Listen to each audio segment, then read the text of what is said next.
ایک جوان کہتے ہیں بڑا گنہگار تھا، ایران کا رہنے والا، ہوتا ہے جوان دوستیوں کے چکر میں، تو ایسا ہی جوان تھا، دوستوں میں، پرائیویسیز میں اور ان چیزوں میں پڑا۔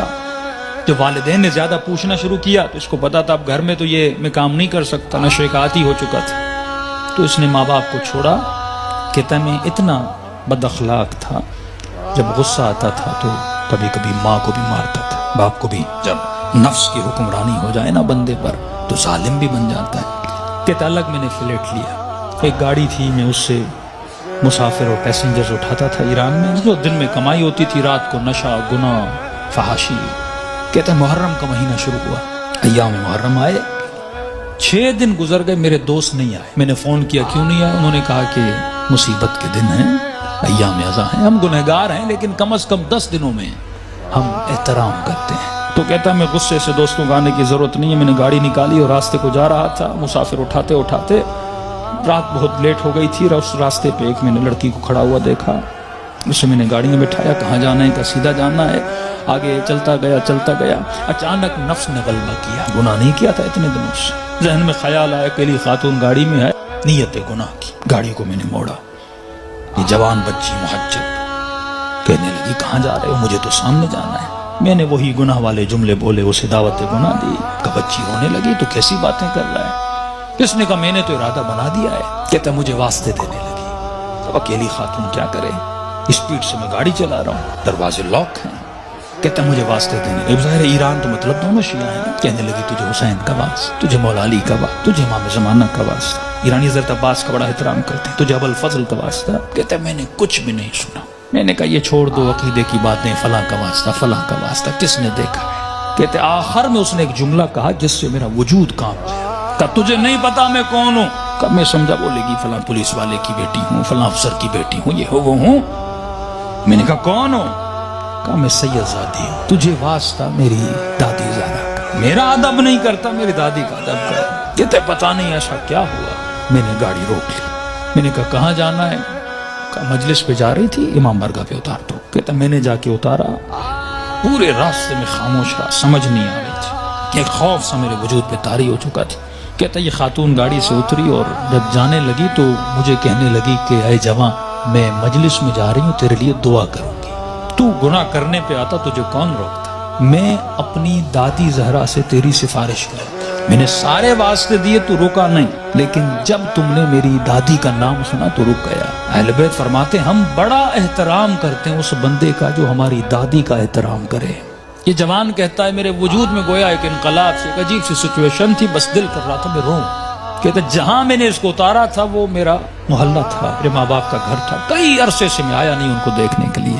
میں نے کہا اس بہانے سے جاؤں، ماں باپ سے مل کے۔ کہتا اب جیسے میں نے کچھائی کی تو اچانک ذہن میں خیال آیا، اب پاورفل ہوا، میرا روح پاورفل ہوا، نفس کمزور ہو گیا، میں نے نفس کو مارا، اس کے گلے کو گھونٹا، اور میں نے اپنے روح کی آواز کو سنا تھا۔ اب اچانک میرا روح پاورفل ہوا، میں گھر کی طرف گیا، گھر کا دروازہ کھولا، اندر گیا، گھر میں کوئی نہیں تھا۔ کہتا میں نے ٹی وی کھولا، اتفاق سے ٹی وی پر ایک ایرانی ذاکر کربلا کے مسائل پڑھ رہا تھا۔ کہتا میں سن بھی رہا تھا، رو بھی رہا تھا، اور اچانک جب میں نے چینل بدلا تو جنت البقیع دکھایا جا رہا تھا، سیدہ کی ٹوٹی ہوئی قبر دکھائی جا رہی تھی، اور ذاکر بتا رہا تھا کہ نبی کی بیٹی اتنی مظلوم ہے کہ اس کی قبر کا کوئی نشان بھی نہیں ہے، ہمارے گھروں پر بھی چھتوں کا سایہ ہے لیکن نبی کی اولاد کی قبروں پر کوئی سایہ نہیں ہے۔ اس نے سارے مسائل پڑھنا شروع کی، اتنے درد بھرے مسائل، کہتا میرا دل پھٹنے لگا جب میں نے سنا اتنی بہترامی نبی کی بیٹی کی۔ تو کہنے لگا سیدہ میں اتنا بڑا گنہگار ہوں لیکن میں نے آپ کی بیٹی کا احترام کیا، ایسے تھے جنہوں نے نبی کی بیٹی کا احترام نہیں کیا۔ کہتا اب جب رونے لگا تو مجھے اپنے گناہ، اپنی خطائیں، اپنی بدکاریاں سب یاد آنے لگی، جتنی میری اندر کی کثافتیں تھیں گویا کسی نے سامنے لا کر کھڑی کر دی تھی۔ اب میں رو بھی رہا تھا، اللہ سے معافیہ بھی مانگ رہا تھا۔ اتنے میں میری ماں گھر آئی، جس ماں کو مارتا تھا، اتنے سالوں کے بعد جب ماں نے مجھے دیکھا، کہتا جیسے مجھے دیکھا تو دیکھ میں رو رہا تھا، کہتے جیسے مجھے دیکھا تو بڑے پیار سے میرے ماتھے کا بوسہ دیا اور کہنے لگی رضا تو وہ نہیں جو یہاں سے گیا تھا، مجھے بدلا بدلا لگ رہا ہے۔ میں نے رو کر کہا کہ اماں مجھے سیدہ نے بدل دیا۔ کہتے معافی مانگنے لگا، ہاتھوں کا بوسہ لیا، ماں کے قدموں پہ گرا کہ اماں مجھے معاف کرنا، میں بہت برا تھا۔ جب میں زیادہ رونے لگا تو ماں نے کہا بیٹا یہاں نہیں رو، امام بارگاہ میں مجلس ہو رہی ہے، معصوم کا فرمان ہے کوئی بھی دنیا کی مصیبت آئے نا ایسے نہ رویا کرو، بیوی چھوڑ کے جاتی ہے، بچے بدتمیزی کرتے ہیں، رزق میں پریشانیاں آتی ہیں، بندے کا دل کرتا ہے روم، کہتے ایسے اپنے آنسوؤں کو ضائع نہ کیا کرو، ذکر حسین کو یاد کیا کرو، مصیبت اہل بیت کو یاد کیا کرو، ان آنسوؤں کی قیمت بڑی ہے، ان کو ایسے ضائع نہ کیا کرو، غم حسین میں، مناجات خدا میں، توبہ میں بہایا کرو۔ تو ماں نے کہا حسین کی مجلس میں جاؤ، کہتا ہے اتنے سالوں کے بعد جب محلے میں گیا تو محلے داروں نے دیکھا ارے وہ جوان جو اتنا گمراہ تھا آج ذکر حسین میں رو رہا ہے، اس کی زندگی میں انقلاب بپا ہو گیا۔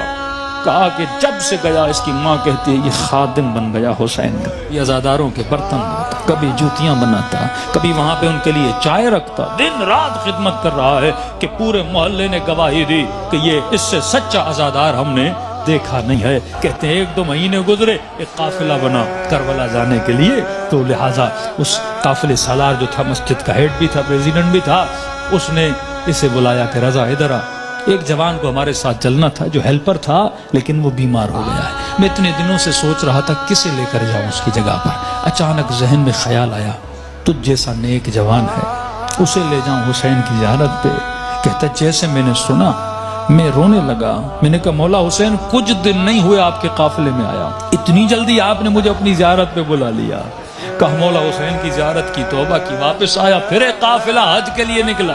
کہا رضا قافلے والے اور محلے والے بول رہے ہیں جب تک یہ جوان چلے گا تو ہم چلیں گے، کیونکہ ہم نے اس سے اچھا خادم نہیں دیکھا، اس سے اچھا محبت کرنے والا نہیں دیکھا۔ کہ تب تو پاؤں سے زمین نکل گئی کہ سیدہ اپنے بیٹے کی زیارت بھی کروائی، اب اپنے جنت البقیع بھی مجھے بلا لیا۔ کہ اتنا بڑا شرف مجھے ملا، گویا زندگی بہار بن چکی تھی۔ جب سب کچھ کر کے واپس آیا، اس کے محلے کا ایک نیک متقی پرہیزگار تاجر تھا، بزنس مین تھا، وہ اس کے باپ سے ملا، کہنے لگا کہ میں اتنے دنوں سے دیکھ رہا ہوں ایک جوان میں اتنا انقلاب آ جائے، مجھے سمجھ نہیں آ رہا، مطلب یہ ارادے کا اتنا مضبوط ہے، یہ اور بن چکا ہے، میں چاہتا ہوں کہ اپنی بیٹی کا رشتہ اس سے کرواؤں۔ اس نے کہا کہ میں اپنے بیٹے کی گارنٹی نہیں دیتا، تجھے پتا ہے 4 مہینے پہلے کیا تھا اب کیا ہے، بات کرنی اس سے جا کر خود کر۔ اس کے پاس ہے، کہنے لگا رضا اپنی بیٹی دینا چاہتا ہوں لیکن ایک وعدہ دو۔ کہ کون سا وعدہ؟ کہ وعدہ یہ دو کہ پھر حسین کو چھوڑو گے نہیں، یہ دروازہ چھوڑ کے جاؤ گے نہیں۔ کہنے قبلہ میں اپنی ہر نماز میں دعا کرتا ہوں اے خدا وہ دن میری زندگی کا آخری دن ہو جب میں حسین کے ہاتھ کو چھوڑ کے چلا جاؤں۔ کہتے کل رشتہ لے کر آ جانا۔ کہتے یہ جوان اپنے ماں باپ کے ساتھ رشتہ لے کر گیا۔ جب اس کے گھر میں داخل وہ ایران میں رسم ہے، جس بچی کا رشتہ لینے جاتے ہیں وہ چائے لے کر آتی ہے، وہ بچی چائے لے کر آئی، جیسے اس جوان نے کپ اٹھایا اس بچی کی نگاہ اس کے چہرے پر پڑی، کہتے ہیں ہاتھ سے وہ ٹریل گرا اور چیخ مار کے بے ہوش ہو گئی، کمرے میں لے گئے، بڑی دیر کے بعد ہوش میں آئی اور جیسے ہوش میں آئی زار و قطع رونے لگی اور اس کی زبان پر بس ایک ہی نام تھا یا فاطمہ الزہرا، یا فاطمہ الزہرا۔ ماں پریشان بیٹی رو کیوں رہی ہو؟ ایسا کیا دیکھا؟ یہ جوان پریشان، اس کے ماں باپ پریشان، ایسا کیا ہوا؟ کہتی اماں اللہ کی قسم ہے کل رات میں نے خواب میں سیدہ فاطمہ کو دیکھا تھا، مجھے سمجھ نہیں آ رہا تھا، کل رات بی بی اسی جوان کا فوٹو مجھے دکھا رہی تھی اور کہہ رہی تھی کہ تو میری چاہنے والی ہے، جب اس کا رشتہ آئے اسے انکار نہ کرنا، اس نے میری بیٹی کا احترام کیا تھا۔ تبھی فرمایا جب تو 1 قدم اہل بیت کی طرف جاتا ہے وہ 10 قدم